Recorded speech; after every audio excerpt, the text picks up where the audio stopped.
2 Chronicles chapter 31. Mga pagbabagong ginawa ni Hezekiah. Nang matapos ang celebration ng Passover, pumunta sa mga city ng Judah ang lahat ng mga umattend na Israelites. Pinutol nila ang mga wino-worship na poste at tinurog ang mga ribulto ng Diyos-Diyosang si Asherah. Winasakti nila ang mga lugar kung saan wino-worship ang mga Diyos-Diyosan, pati na ang mga altar sa buong Judah at Benjamin, at sa Ephraim at Manase. Pagkatapos nun, umuwi na silang lahat sa mga bayan nila. Krinupo ni Hezekiah ang mga priests at mga Levites ayon sa mga duty nila. Inassign niya ang iba na mag-serve para sa mga offerings na susunugin at sa mga peace offerings.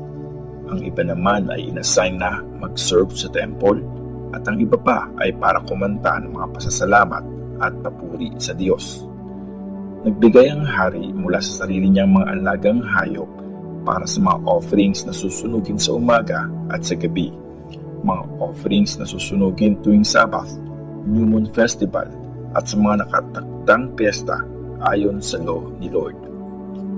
Pinag-utos din ni Hezekiah sa mga taga-Jerusalem na ibigay sa mga priests at mga Levites ang mga parte ng offering na para sa kanila, para mai-offer din nila ang kanilang buong panahon sa mga duty nila ayon sa utos ni Lord. Nung makarating sa lahat ng mga Israelites ang utos na ito, binigay nila ang parte ng mga priests at Levites mula sa mga unang ani nilang wheat, wine, oil, honey, at iba pang mga bunga ng bukid nila. Binigay din nila ang tithes mula sa lahat ng pag-aari nila. Nagbigay din ng tithes ng kanilang mga baka at tupa ang mga taga-Judah, pati ang mga taga-Israel na nakatira sa mga city ng Judah. Nagdala rin sila ng mga regalo na dinedicate kay Lord na Diyos nila. Tapos, dahil sa sobrang dami, pinagpatong-patong nila ang mga ito.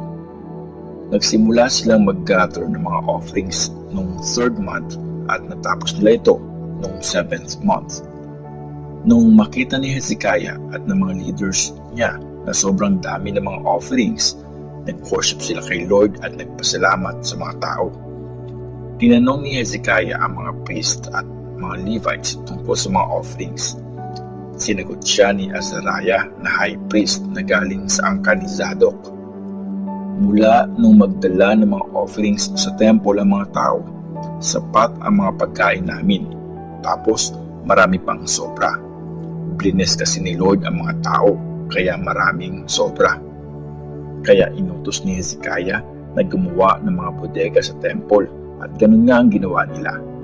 Tapos dinala nila dito ang mga offerings, mga tithes, at ang mga bagay na dinedicate kay Lord para maingatan ang mga ito. Si Conaniah na isang Levite ang inassign na chief officer para sa mga ito. Ang kapatid naman niyang si Shimei ang assistant niya. Tumutulong din sa kanila sina Jehiel, Azaziah, Nahath, Asahel, Jerimoth, Jozabad, Eliel, Eshmekiah, Mahath, at Benaiah. Inappoint sila ni King Hezekiah at ni Azariah na high priest. Ang chief guard ng East Gate na si Kore na anak ni Imna na isang Levite ang ginawang in charge sa pag-receive sa mga kusang loob na offerings para sa Diyos. Siya rin ang nagdidistribute ng mga yon sa mga priests at mga Levites. Buong katapatan siyang tinutulungan ni na Eden, Minyamin, Jeshua, Shemaiah, Amaraya, at Shekaniah doon sa mga city kung saan nakatira ang mga priests. Dinidistribute nila ang mga ito ng patas sa mga kapwa nila Levites, bata man o matanda, ayon sa mga duty nila sa temple, at hindi ayon sa angkan. Tumatanggap ng kanilang parte ang lahat ng mga lalaking 30 years old pataas na may duty sa temple araw-araw, ayon sa mga tungkulin na inassign sa kanila. Ni-record ang mga priests ayon sa kanilang mga angkan, at ang mga Levites naman na 20 years old pataas ay nirecord ayon sa mga tungkulin na inassign sa kanilang mga grupo. Nirecord ang mga priest kasama ang buong pamilya nila, mga asawa at mga anak nila, lahat-lahat. Faithful kasi sila na panatilihing malinis ang kanilang sarili ayon sa ritual at ready sila mag-serve anytime kay Lord. Sa mga priest na naninirahan sa mga binigay sa angkan ni Aaron o sa mga pastulan na sakop ng mga city na ito, may mga inassign din para mag-distribute ng mga parte para sa bawat lalaking kamag-anak ng mga priests at sa bawat Levite na nasa official record ng mga angkan. Ganon ang ginawa ni Hezekiah sa buong Juda. Ginawa niya kung anong mabuti at tama sa paningin ni Lord na kanyang Diyos. Naging successful si Hezekiah dahil sa lahat ng ginawa niya para sa temple at dahil buong puso niyang sinunod ang batas at utos ng kanyang Diyos. 2 Chronicles chapter 32. Ang paglusob sa Juda. After magawa ni Hezekiah ang mga bagay na iyon at maipakita ang katapatan niya kay Lord, nilusob at pinalibutan ni King Sennacherib ng Assyria ang Juda. Nag-camp siya sa tabi ng mga city na napapalibutan ng pader at inexpect niyang masasakop ang mga ito. Nang malaman ni Hezekiah ang planong paglusob ni Sennacherib sa Jerusalem, nagplano si Hezekiah kasama ang kanyang mga leaders at magigiting na sundalo. Nag-agree sila na putulin ang daluyan ng tubig na nasa labas ng city na galing sa mga spring at tinulungan siya ng mga tao para gawin ito. Nag-gather sila ng maraming tao at hinarangan ang mga daluyan ng tubig mula sa lahat ng mga bukal at mga batis sa lupain. Kaya walang tubig na mapapakinabangan ang mga taga-Assyria pag nilusob nila ang Jerusalem. Pinangunahan ni Hezekiah ang pagpapatibay ng mga depensa ng city. Pinaayos niya ang mga nawasak na mga pader at nagpatayo ng mga tower dito. Tapos, nagpatayo pa siya ng pangalawang pader sa palibot ng unang pader bilang dagdag proteksyon. Pinatibay din niya ang tambakan ng lupa sa city ni David. Nagpagawa din siya ng maraming mga armas at shield. Naglagay siya ng mga officers para mag-lead sa mga tao. Tapos, pinatawag at ginather niya silang lahat sa plaza sa may gate ng city at sinabi niya sa kanila, "Magpakatatag kayo at lakasan niyo ang loob niyo. Huwag kayong matakot o panghinaan ng loob dahil sa hari ng Assyria at sa buong army na kasama niya. Mas powerful ang kakampi natin kesa sa kakampi nila. Mga tao ang kakampi niya, pero si Lord na ating Diyos ang kakampi natin at siyang tutulong sa atin para labanan sila." At lumakas ang loob ng mga tao dahil sa sinabi ni King Hezekiah ng Juda. Habang nasa Lachish pa si Sennacherib at ang buong army niya, nagpadala siya ng mga messengers kay King Hezekiah ng Juda at sa lahat ng mga taga-Juda na nasa Jerusalem. Sabi niya, "Ako si Sennacherib, ang hari ng Assyria. Anong inaasahan niyo at bakit gusto niyo mag-stay sa loob ng Jerusalem pag nilusob ko na ito?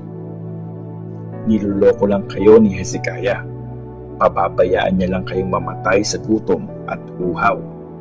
Sinasabi lang niyang ililigtas kayo ni Lord na inyong Diyos mula sa kapangyarihan ng hari ng Assyria. Diba, si Hezekiah ang nagpawasak sa mga lugar kung saan wino-worship ang mga Diyos-Diyosan at sa mga altar ni Lord sa iba't ibang lugar. Diba, siya rin ang nag-utos sa mga taga-Juda at taga-Jerusalem na dapat sa iisang altar lang kayo mag-worship at doon magsusunog ng mga offerings? Di nyo ba alam ang ginawa ko at ng mga ancestors ko sa mga taga-ibang bansa? Nailigtas ba ng mga Diyos ng mga bansang iyon ang mga lupain nila mula sa mga kamay ko? Sino sa mga Diyos ng mga bansang winasak ng mga ancestors ko ang nakapagligtas sa kanila mula sa aking mga kamay? Hindi rin kayo maliligtas ng Diyos nyo. Kaya huwag kayong magpaloko kay Hezekiah at hayaang iligaw niya kayo. Huwag kayong maniwala sa kanya kasi wala pang Diyos ng kahit anong bansa o kaharian ang nakapagligtas ng bayan niya mula sa aking mga kamay o sa kamay ng mga ancestors ko. Lalo na kayo, hindi kayo ililigtas ng Diyos niyo laban sa akin. Marami pang mga pang-insulto ang mga sinabi ng mga messengers ni Sennacherib laban kay Lord God at kay Hezekiah na servant niya. May mga sulat pa si Sennacherib na bumabastos kay Lord, ang Diyos ng Israel. Sabi sa sulat, hindi maililigtas ng Diyos ni Hezekiah ang mga tao laban sa akin gaya ng mga Diyos ng mga bansang wala ring nagawa laban sa akin. Ipinagsigawan pa nila ito sa salitang Hebrew para matakot at panghinaan ng loob ang mga taga-Jerusalem na nasa may pader para madali nilang masakop ang city. Nagsalita sila laban sa Diyos ng Jerusalem na para lang siyang isa sa mga Diyos-Diyosan ng mga taga-ibang bansa na gawa lang ng mga kamay ng tao.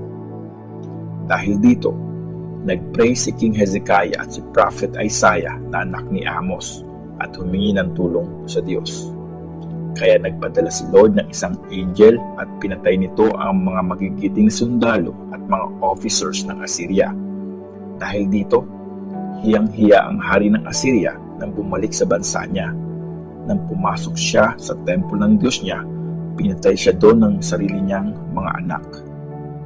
Sa paraan na yon, niligtas ni Lord si Hezekiah at ang mga taga-Jerusalem sa kamay ni Sennacherib na hari ng Assyria at mula sa kamay ng lahat ng mga kalaban niya. Binigyan ni Lord ng kapayapaan ang buong bansa. Maraming tao ang nagdala ng mga offerings para kay Lord sa Jerusalem at mga mamahaling regalo naman kay Hezekiah na hari ng Juda. Mula noon, pinarangalan si Hezekiah ng lahat ng mga bansa. Ang sakit at kayabangan ni Hezekiah. Dumating ang time na nagkasakit si Hezekiah na halos ikamatay na niya. Nagpray siya at dininig siya ni Lord at binigyan ng sign na gagaling siya. Pero naging mayabang si Hezekiah kaya hindi siya nagpasalamat sa kabutihan ng Diyos sa kanya. Kaya naggalit si Lord sa kanya pati sa mga taga-Jerusalem at taga-Juda.